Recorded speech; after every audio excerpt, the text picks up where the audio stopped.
Good morning, everyone. My name is Mike Renick. I'm the senior broker, the team lead with Team Renick Real Estate Services, part of that great Keller Williams on the Water family, based out of Sarasota, serving the west coast of Florida. It is Wednesday, September 19th, another beautiful day.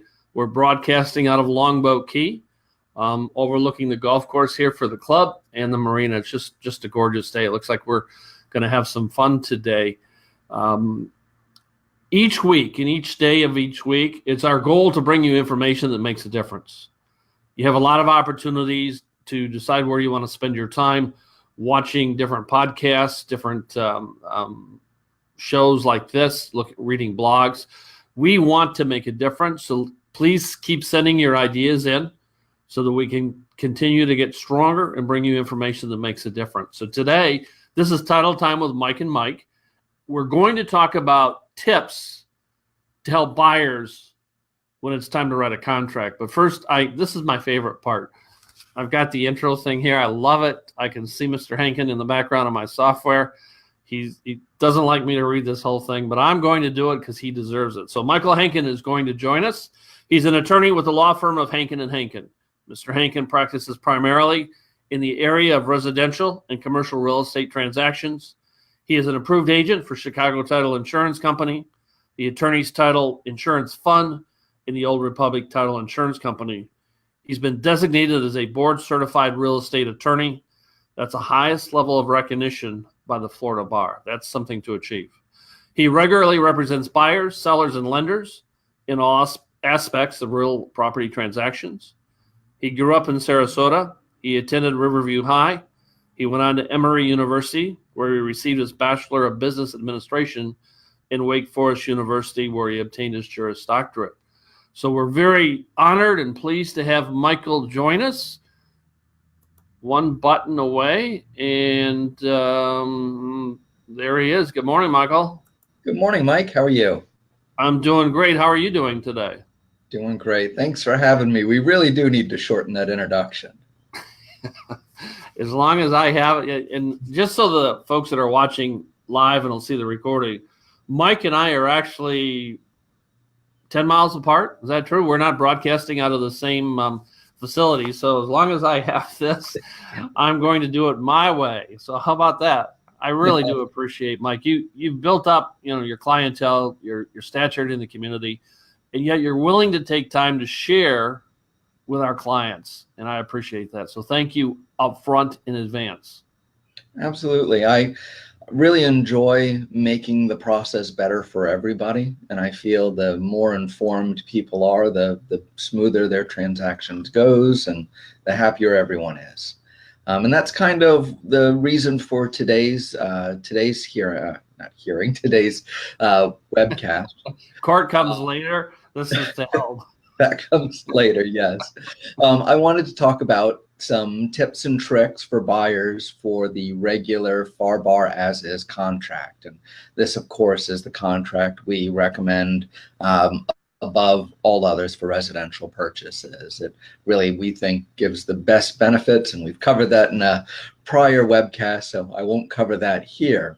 But diving right in, you'll see some of the sections I comment on today in my 10 tips and tricks. I'll mention the line number and page of the contract, which correlates. You don't have to have the contract in front of you. It should make sense just on its own. So starting off on the first page of the contract, line 2, the buyer's name. This may seem like a relatively easy thing, but if you can find out how you actually want to hold title to the property when you finally close, before you put it in your contract, you can avoid some issues. What we see most often is a buyer will say, well, we'll figure it out later. I want to hold title in a trust.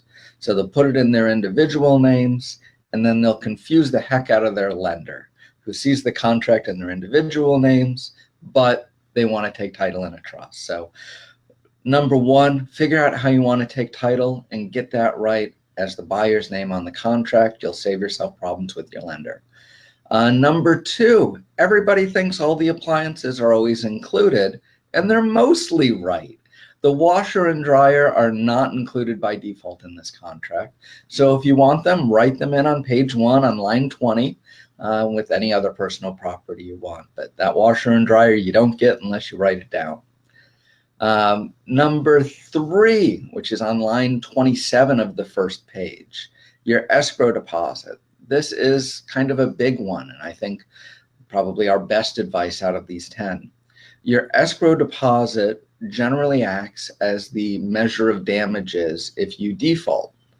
One of the things my grandfather always taught me is you never get into something without knowing how to get out.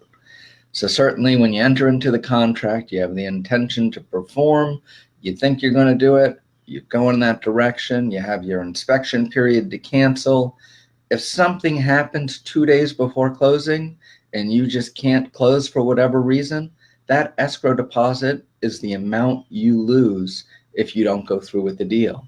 So keep that escrow deposit as low as possible. Now, of course, this is a balancing act. You want your offer to seem as strong as possible to the seller, but know that the lower you keep that, the less that you have as potential for loss if you decide to walk away. The next one is on page 2, line 87. This is the time that you have for your financing contingency. The majority of people use the standard 30-day provision that's provided by the contract, but you may be a little easier to finance. You may be a little bit harder to finance if you're getting a mortgage. You may be getting your income from 36 different sources and your lender has to source all of those. So if you're difficult to finance, talk to your lender ahead of time and say, can you get me a commitment in 30 days? And if the answer is no, then you know to ask to find out what the right time period is to put in your contract. You don't want to be at 30 days, your lender's not done, and you have to ask for more time. You don't always get it, and it's certainly not guaranteed. Number 6 is on page 2, line 145. This is a blank for the number of days you're entitled to as a buyer to receive the title commitment and the exceptions before closing. Now, if you have your own attorney doing the closing, which is what we recommend, then this one isn't so important because your attorney will be obtaining the title commitment, reviewing the title, determining if it's marketable, and that's fine. They can do that without having to really worry about the time constraints because they're working for you. If instead the seller's attorney or seller is going to provide the title, then this line becomes very important. You'll want to make sure that you receive all of those exceptions and title documents within your inspection period. So if there's something you don't like, you can cancel. So that's a big one if the seller is going to pay and pick for title. Which is a wonderful sequitur to our next one, which is also on page 2, line 162. And that's a question of who should pay and pick for the title agent and the closing services. As I just recommended, we recommend that the buyer, or just suggested, we recommend that that be the buyer and not the seller. And I make this analogy often. If you were going to buy a car and you wanted to get it looked at, would you take it to your mechanic or would you take it to the seller's mechanic? You take it to your mechanic because they're beholden to you. The same holds true for buying a house. You want the title looked at by your attorney, not by the seller's attorney. So you want to make sure to pick on that line that the buyer pays and picks. The next one, page 2, line 185, special assessments by a public body. What the heck is this? Well, oftentimes governments will do a large project, a large capital improvement project, and they won't have the money for it right away. So what they do is they issue bonds and they have homeowners pay for those large improvements over time. They throw it on your tax bill. And then you pay a little bit more each year with your taxes to pay for those improvements. If you ignore line 185, you just leave that blank, you as a buyer will take over the seller's payments. If instead you check the box on 185, the seller will be obligated to pay off any of those special assessments. Your taxes will be at least a little bit lower than they would have otherwise been, because you will have removed those special assessments as ongoing items. So that's often overlooked, and a simple checkbox can save you a lot of money.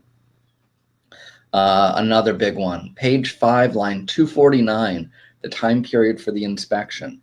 The default in the contract is 15 days.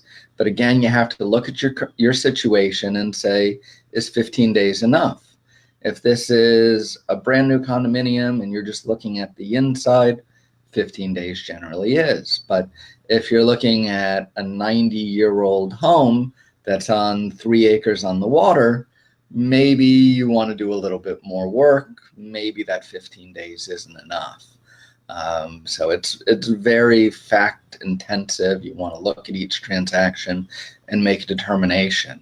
Really, before submitting the contract, you need to have an idea of the due diligence you're going to do and how long that's going to take you. And the 10th item, which is on page 7, line 329 and 330, in this paragraph, it's the default paragraph. So it says what the seller can do if you don't perform.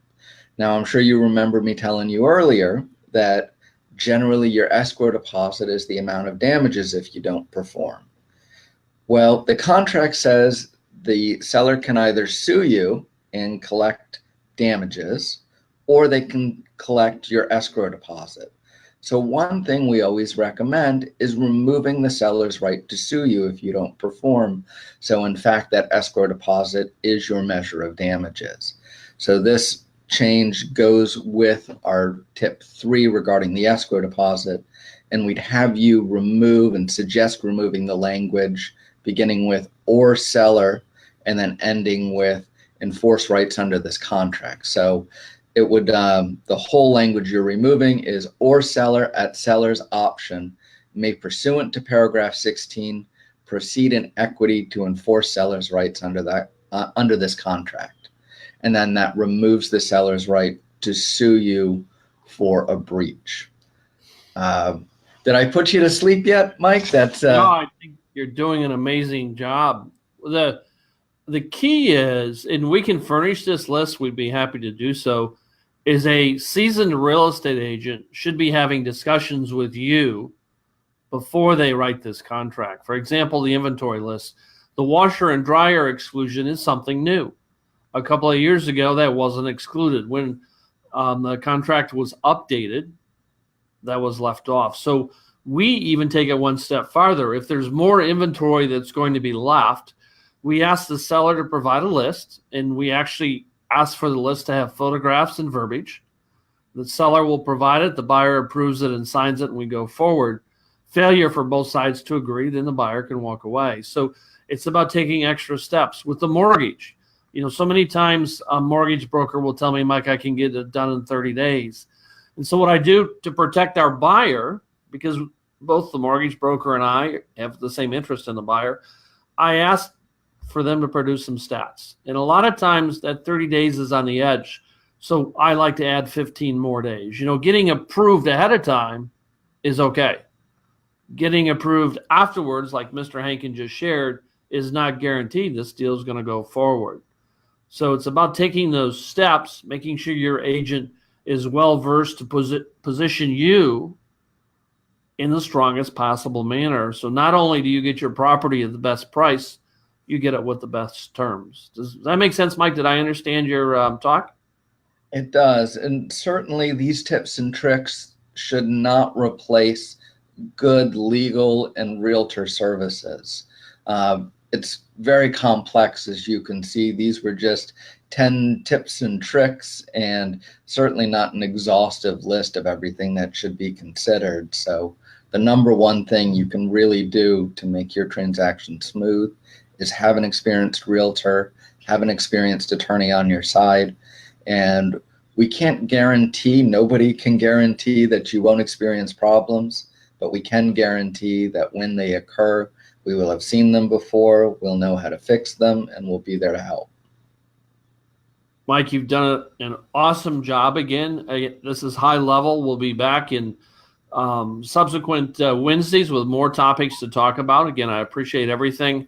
Any last closing thoughts to share? No, that'll be it. I appreciate it. Thanks for having me. I do want to call you out on one thing. I really like your tie. I waited till the end so you couldn't disappear on me. So I do like that. I want to give you compliments. Don't know whether you or Shannon picked that out today, but great job. I'm sure if it's good, then it was Shannon. All right. Take care. See you next week. Thanks, Mike. You too. Thanks, Bye-bye. Michael.